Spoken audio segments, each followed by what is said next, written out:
أشهد أن محمدا عبده ورسوله لا نبي ولا رسول بعده يا أيها الذين آمنوا اتقوا الله حق تقاته ولا تموتن إلا وأنتم مسلمون أما بعد muslimin wal muslimat jamaah salat maghrib Masjid Al-Ansor yang mudah-mudahan kita semua senantiasa mendapatkan limpahan rahmat, ampunan serta keberkahan dari Allah Subhanahu wa taala. Alhamdulillah, puji dan syukur kita panjatkan pada Allah atas limpahan nikmatnya yang begitu banyak kepada kita.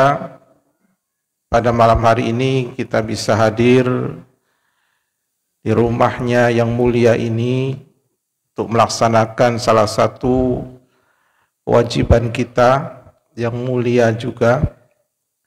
Di samping kita sholat maghrib berjamaah, kita duduk dalam majelis ilmu yang mudah-mudahan duduknya kita di tempat yang mulia ini menjadi bagian daripada syukur kita atas banyaknya nikmat yang Allah berikan, mulai dari nikmat umur, kehidupan, nikmat sehat, nikmat kesempatan, nikmat harta, dan nikmat yang tidak bisa kita hitung satu persatu, yang mudah-mudahan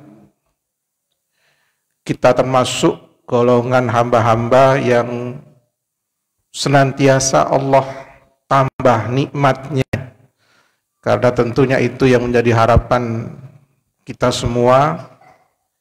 Kita memohon agar Allah menambah kepada kita dengan bentuk-bentuk nikmat yang lain. Dan sebetulnya Allah sudah berjanji, la in syakartum la azidannakum.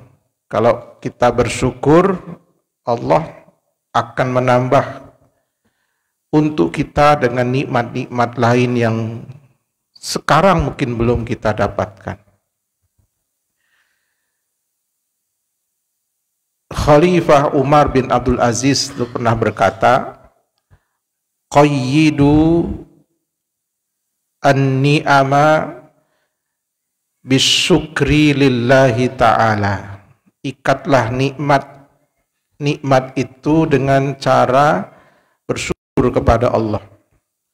Jadi kalau kita tidak menginginkan nikmat-nikmat yang kita telah dapatkan itu lepas, dicabut kembali oleh Allah, maka tidak ada jalan lain kecuali kita harus mensyukuri nikmat tersebut.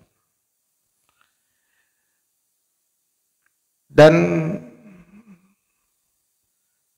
syukru al-ilmi al-amal. Kita bisa hadir di tempat yang mulia ini, kita berharap mendapatkan ilmu. Setelah ilmu itu kita dapatkan, maka ada tuntutan untuk mensyukurinya. Apa syukur dari ilmu? Al-Imam Sahal bin Abdullah At-Tusturi mengatakan, wa syukrul ilmi al-amal. Mensyukuri ilmu itu dengan cara mengamalkannya.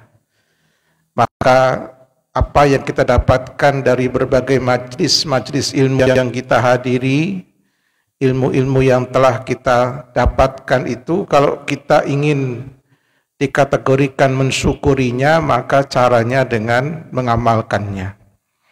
Dan mengamalkan ilmu itu juga nikmat, karena tidak setiap orang yang sudah tahu, dia dimudahkan oleh Allah untuk mengamalkan apa yang dia telah ketahui itu. Sehingga seseorang yang bisa mengamalkan ilmu, berarti Allah telah berikan dia nikmat tambahan. Karena mengamalkan ilmu itu nikmat, berarti perlu disyukuri. Beliau mengatakan wasyukrul amali ziyadatul ilmi. Mensyukuri kita bisa mengamalkan ilmu yang telah kita pelajari, bentuk syukurnya dengan cara menambah lagi ilmu. Maka yang mudah-mudahan hadirnya kita di tempat ini bagian daripada syukru al-amal, mensyukuri amal, yaitu dengan ziyadatul ilmi. Hadirnya kita di sini harapannya kita akan dapat menambah ilmu yang kalau sudah ada tambahan ilmu, tuntutannya tadi beramal. Jadi circle-nya begitu. Ya. Dapat ilmu, syukurnya dengan cara diamalkan, bisa mengamalkan ilmu, syukurnya dengan cara menambah ilmu lagi. Begitu seterusnya sampai kita diwafatkan oleh Allah Subhanahu wa ta'ala. Jamaah rahimakumullah, malam ini kita akan melanjutkan bahasan kita yang telah kita sampaikan di bulan yang lalu mengenai misteri kematian. Yang pada bulan lalu tema yang kita telah bahas itu adalah hakikat kematian. Ya. Ada beberapa poin yang telah kita sampaikan, ya, bahwa kematian itu misalnya sesuatu yang pasti, ya, tidak bisa ditunda, tidak bisa dipercepat. Ya. Setiap yang bernyawa pasti akan merasakan kematian, dan seseorang tidak tahu kapan dia akan meninggal, di mana dia meninggal, dan bagaimana dia akan meninggal dunia. Ya. Nah, pada malam ini kita membahas tentang faedah dan keutamaan mengingat kematian. Ya. Apa hal yang bisa kita ambil, hikmah yang bisa kita dapatkan manakala kita ini mengingat kematian. Jamaah rahimakumullah, yang pertama bahwa mengingat kematian adalah bagian daripada ibadah yang diperintahkan oleh Rasul sallallahu alaihi wasallam. Ya, bahkan Allah pun sudah mengisyaratkan hal itu dalam Al-Quran di surat Al-Hasyr ayat yang ke-18. Ya ayyuhalladzina amanu taqullah wal tandur nafsum ma qaddamat lighad. Di situ ada kata perintah, wal tandur nafsum ma qaddamat lighad.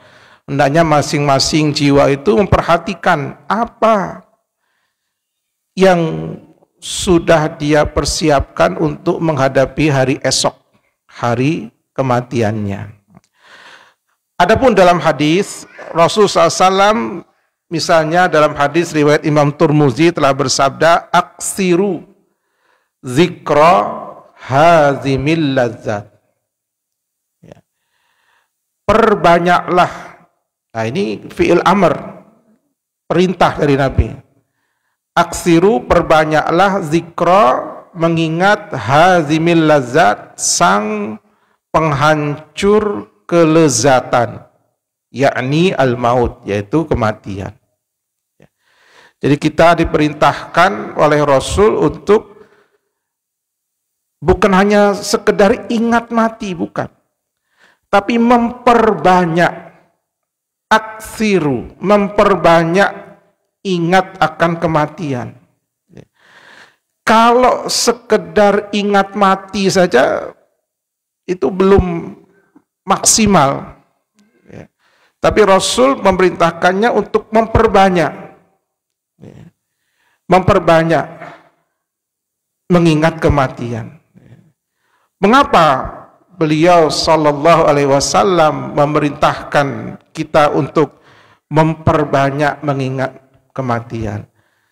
Ya tentunya nanti kita akan jelaskan juga sebab-sebab secara rinci, tapi simpelnya ya agar kita mempersiapkan diri bahwa setelah kematian itu bukan berarti persoalan kita itu selesai.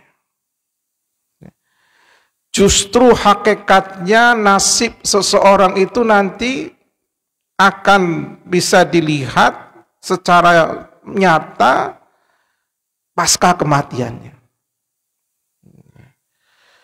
Yang pada saat itu seseorang sudah tidak bisa lagi merubah nasibnya, merubah keadaannya. Jangankan setelah meninggal dunia, saat sakaratul maut saja, ketika ruh sudah naik ke atas kerongkongannya, tenggorokannya, ketika seseorang ingin berubah, dia tidak bisa melakukan perubahan itu.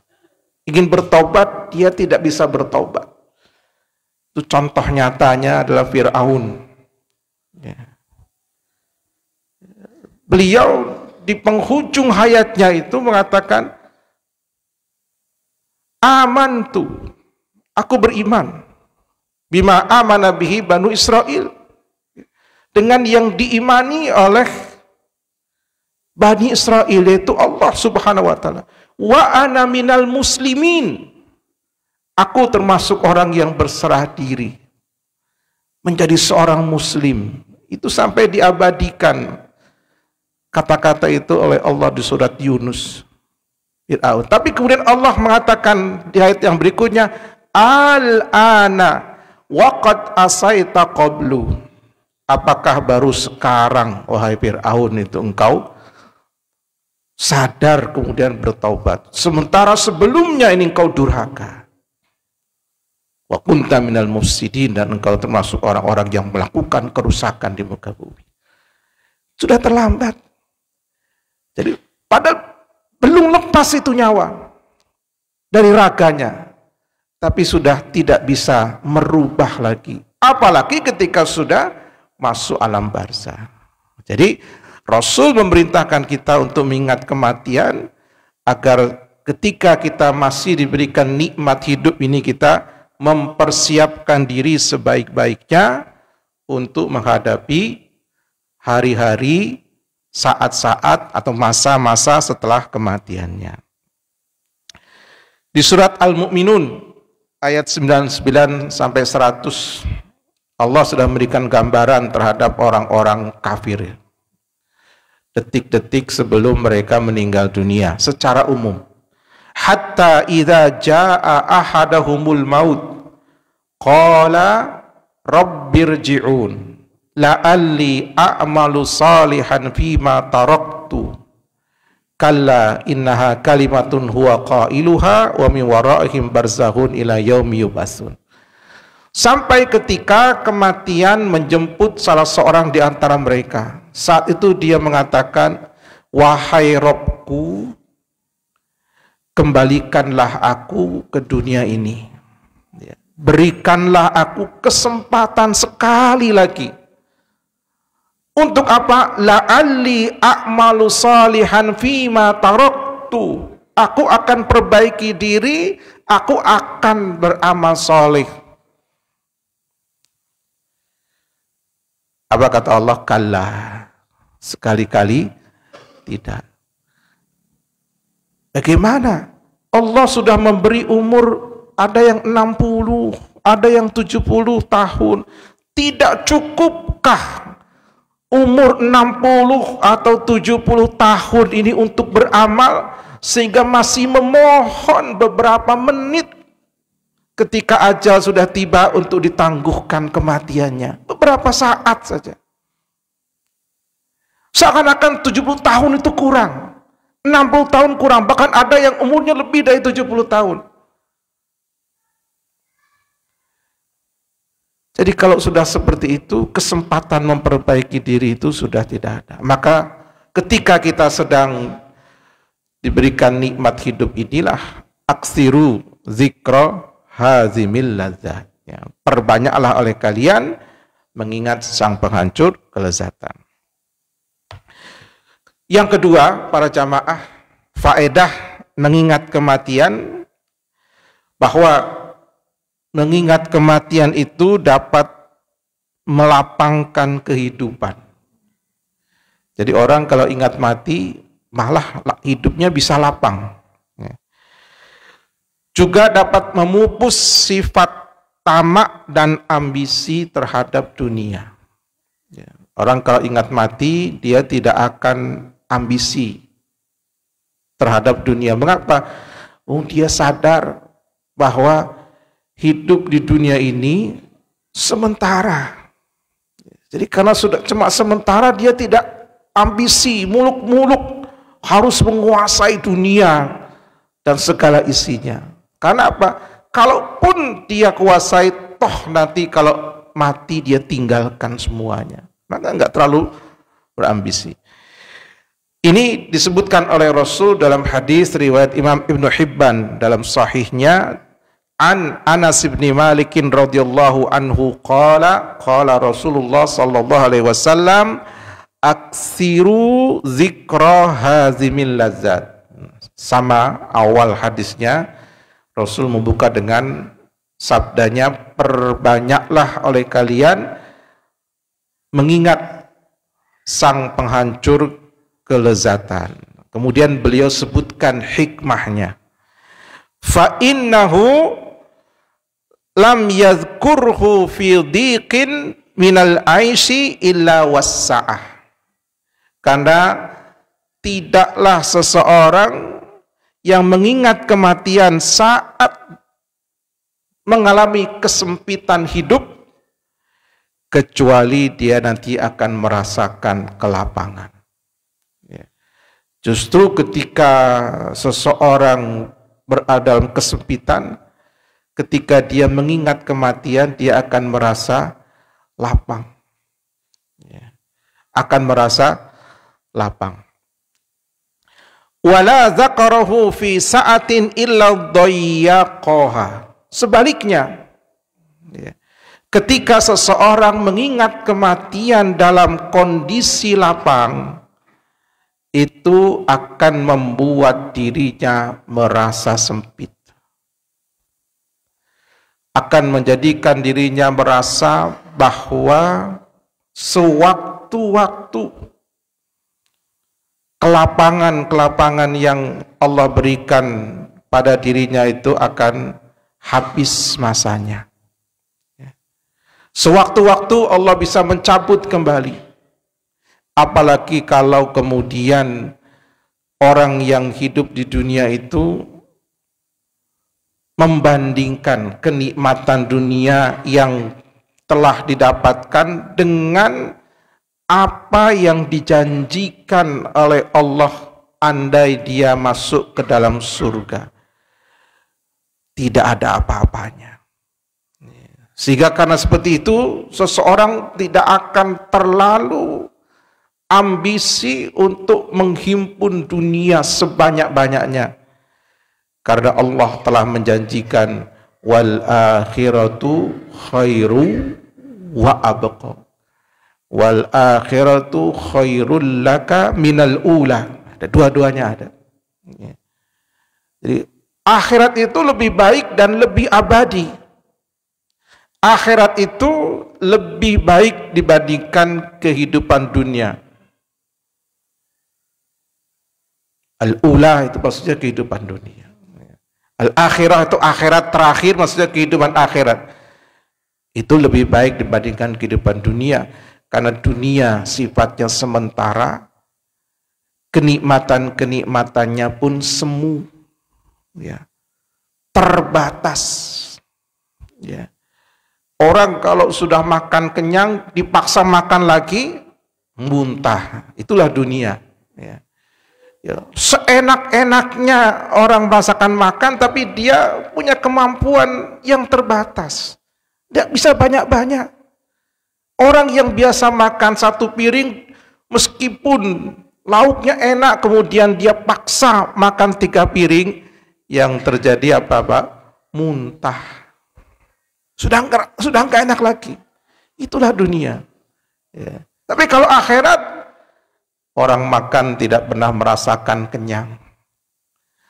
Sebanyak apapun yang dimakan tidak akan keluar dalam bentuk kotoran.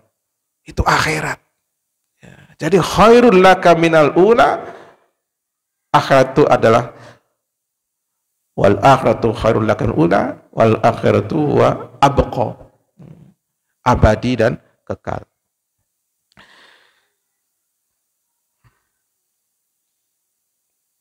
Ada nasihat dari seorang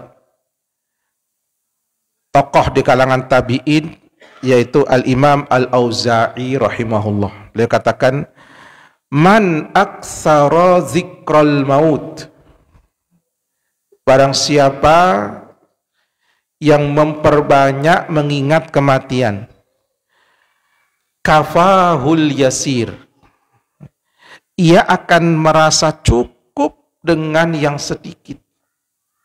Artinya dia akan merasa cukup dengan dunia yang sedikit.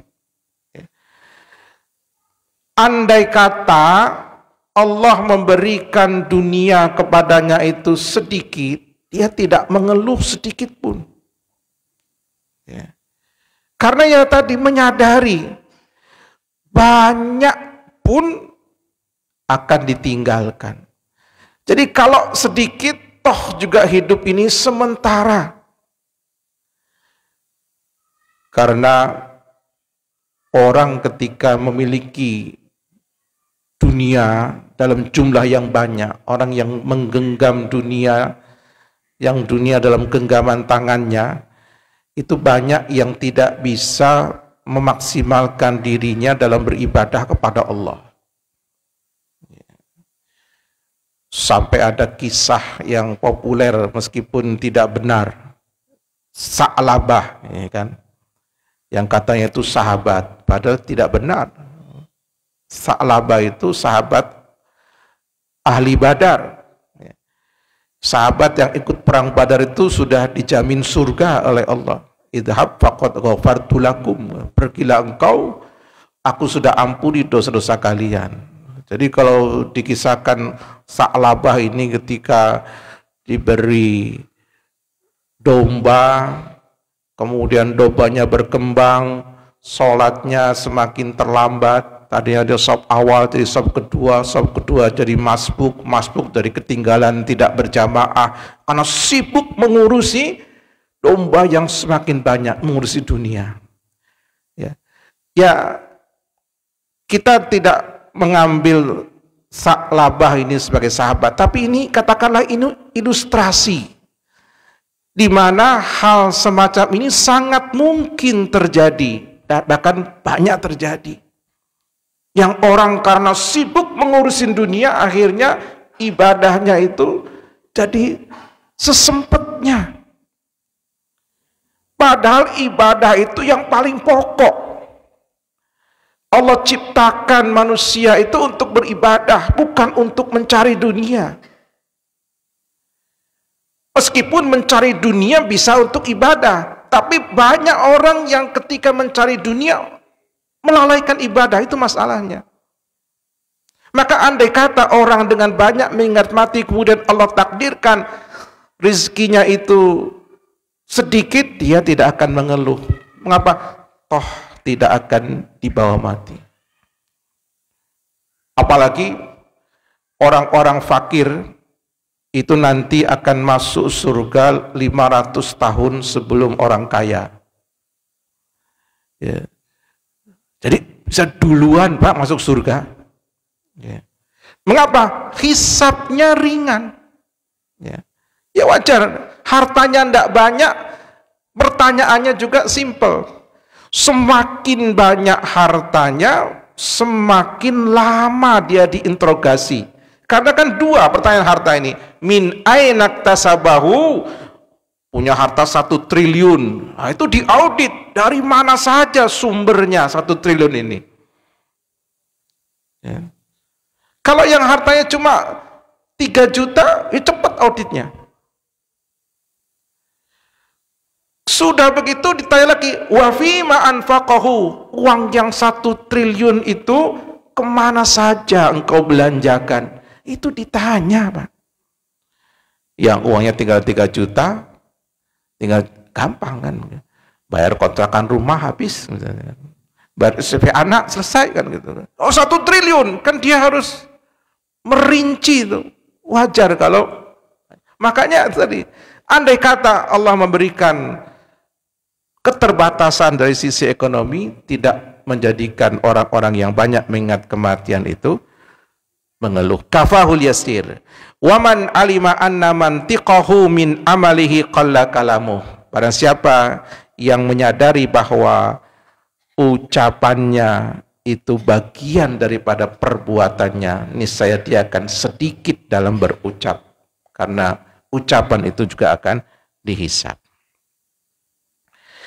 Bahkan ada perkataan sahabat Abu Darda radhiyallahu taala anhu, ya, menjelaskan tentang faedah banyak mengingat kematian. Beliau katakan, ma aksara abdun zikral mauti illa qalla farahuhu wa qalla hasaduh. Tidaklah seorang hamba yang banyak mengingat kematian kecuali dia akan sedikit bersenang-senang. Ya. Orang yang banyak mengingat mati sedikit bersenang-senang. Makanya ketika Rasul SAW selesai menguburkan salah seorang sahabat, ya, diratakan tanahnya, dibuat gundukan 1 jengkal, ya. Kemudian kata Rasul, lau ta'lamuna ma'a'lam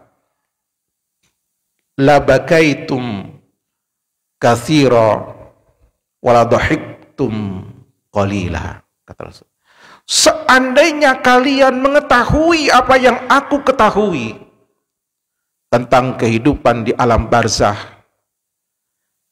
dan kehidupan-kehidupan setelahnya, lau ta'lamuna ma'a'lam, kalau kalian mengetahui seperti apa yang aku ketahui, la dhahiktum qalila la bakaitum katsira, kalian saya akan lebih banyak menangis dan sedikit tertawanya, sedikit senangnya, banyak menangisnya. Kalau kalian mengetahui apa yang aku ketahui tentang kehidupan di alam barzah itu. Maka qalla farahuhu, kata Abu Darda, orang yang banyak mengingat kematian itu dia akan sedikit gembiranya, itu sedikit. Wa qalla hasadu, dan juga akan sedikit sekali dia memiliki sifat hasad kepada orang lain. Hasad ini penyakit yang bukan hanya menjangkiti umat ini, tapi juga penyakit yang menjangkiti umat-umat sebelum umat Muhammad SAW secara umum. Jadi artinya umat-umat dari sejak zaman Nabi Adam sampai nanti yang terlahir di akhir zaman itu terjangkit penyakit hasad. Terjadinya pembunuhan Qabil terhadap Habil itu karena hasad. Ya, hasad, ya. Gak mau dia nikah dengan yang akan dinikahi. Dia maunya menikahi yang akan dinikahi oleh Habil. Hasad, ya. Akhirnya dibunuh kan. Dabba ilaikum da'ul umam al-hasadu wal baghdha. Merebak di kalangan kalian penyakit umat-umat yang terdahulu. Apa itu? Al-hasad, penyakit hasad, dan al-baghdha, bermusuhan. Nah, untuk menghilangkan penyakit hasad ini, ya, yang paling jitu kiatnya adalah al-iktsar min zikril maut, ini kata Abu Darda. Memperbanyak ingat kepada kematian, dia tidak akan hasad kepada orang lain. Itu yang kedua. Yang ketiga, keutamaan mengingat kematian adalah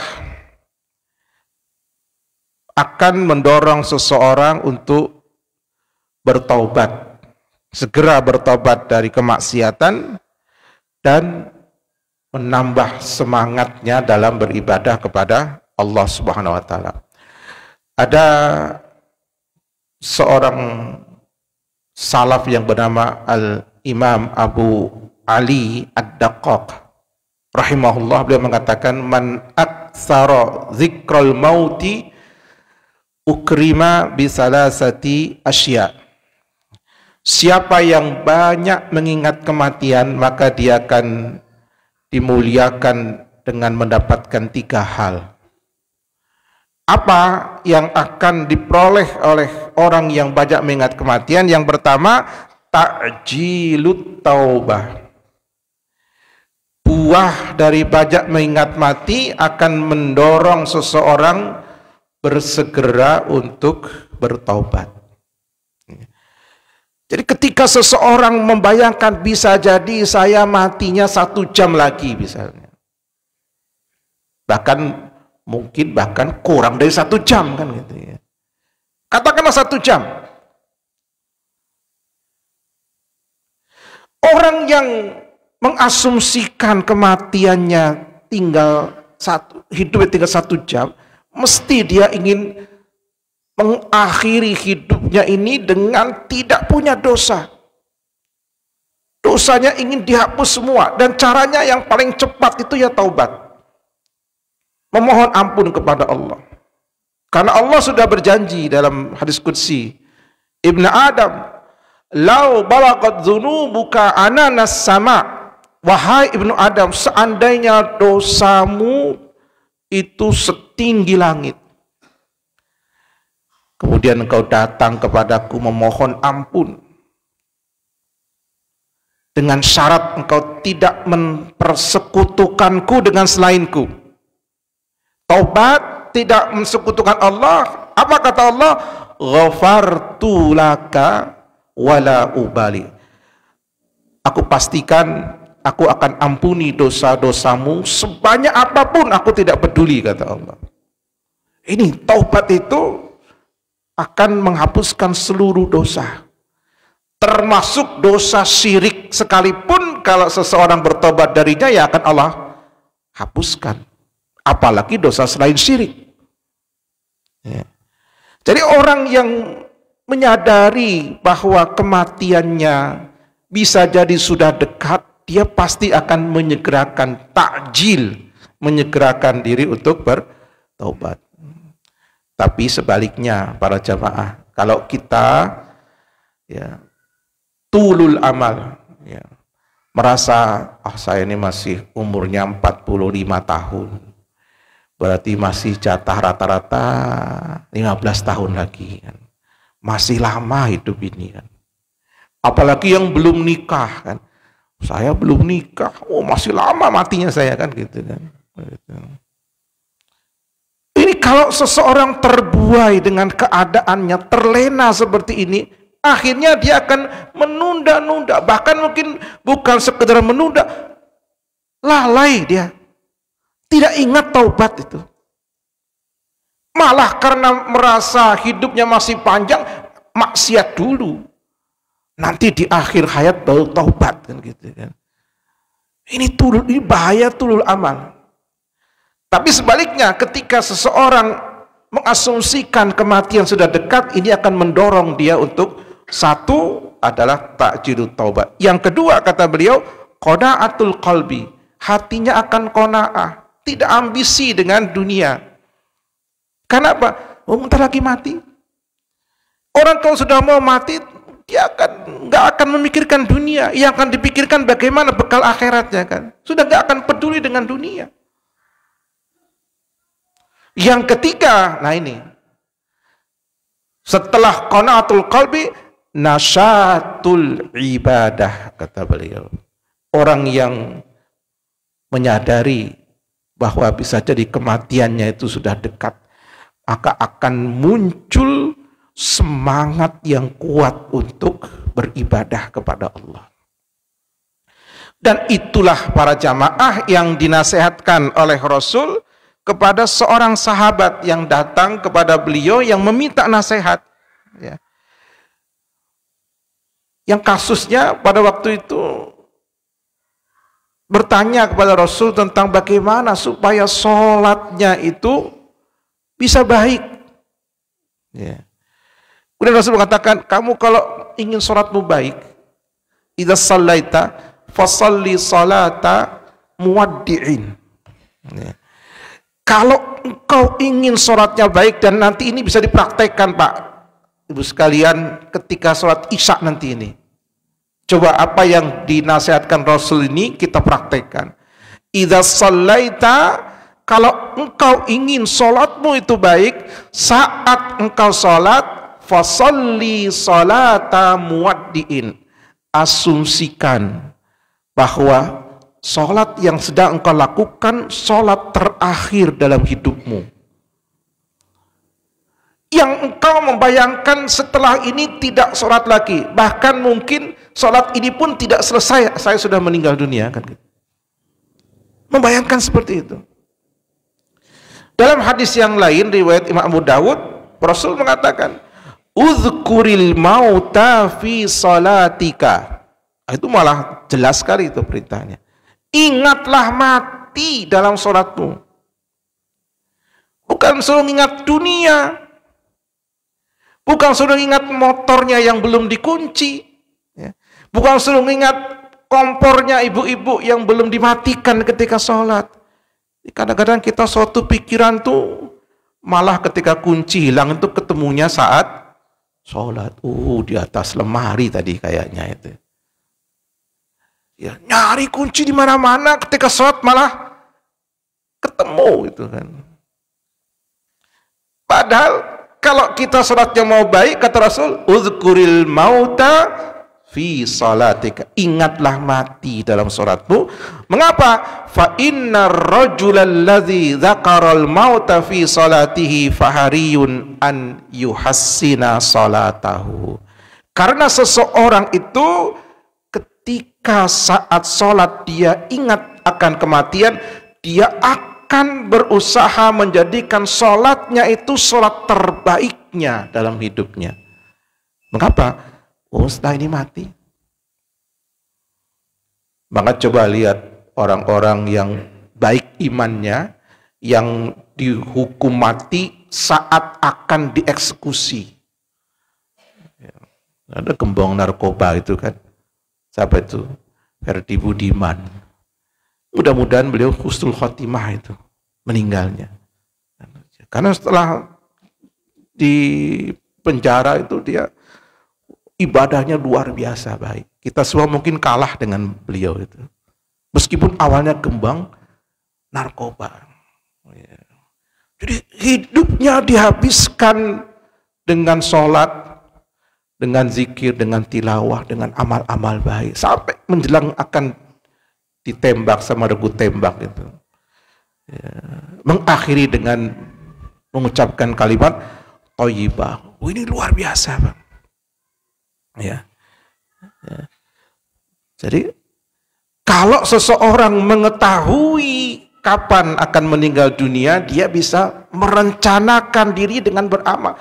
Dia sudah nggak ingat lagi, nggak ingat dengan dunianya, sudah dilupakan. Mengapa? Dunia kalaupun ingat juga akan ditinggalkan. Maka akhirat yang sudah di depan mata itulah yang kemudian dipikirkan dengan sebaik-baiknya. Dan ini jamaah berlaku untuk semua ibadah.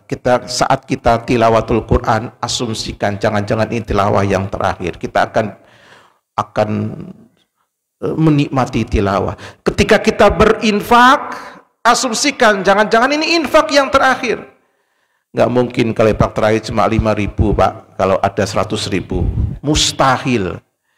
Jadi kalau kita punya 100.000 dan 5.000, kita infak 5.000, kita merasa hidup saya masih lama, masih bisa infak besok. Itu mesti. Kalau kita mengasumsikan ini infak yang terakhir, tidak mungkin kita akan mengambil nominal yang kecil ketika kita punya nominal yang bahkan mungkin yang Semuanya kita akan keluarkan. Mengapa? Kalau benar ini infak terakhir, maka tidak akan menyesal selama-lamanya karena sudah berusaha maksimal beribadah kepada Allah. Wallahu a'lam bishawab. Demikian beberapa poin yang bisa kita bahas para jamaah rahimakumullah pada pertemuan malam ini. Semoga bisa menjadi motivasi bagi kita untuk betul-betul banyak-banyak mengingat kematian, karena sekali lagi kematian sesuatu yang pasti akan mendatangi masing-masing dari kita semua. Wallahu a'lam bishawab. Kita akhiri dengan doa kafaratul majlis. Subhanakallahumma bihamdika asyhadu an la ilaha illa anta astaghfiruka wa atubu ilaik. Billahi taufik. Wassalamualaikum warahmatullahi wabarakatuh.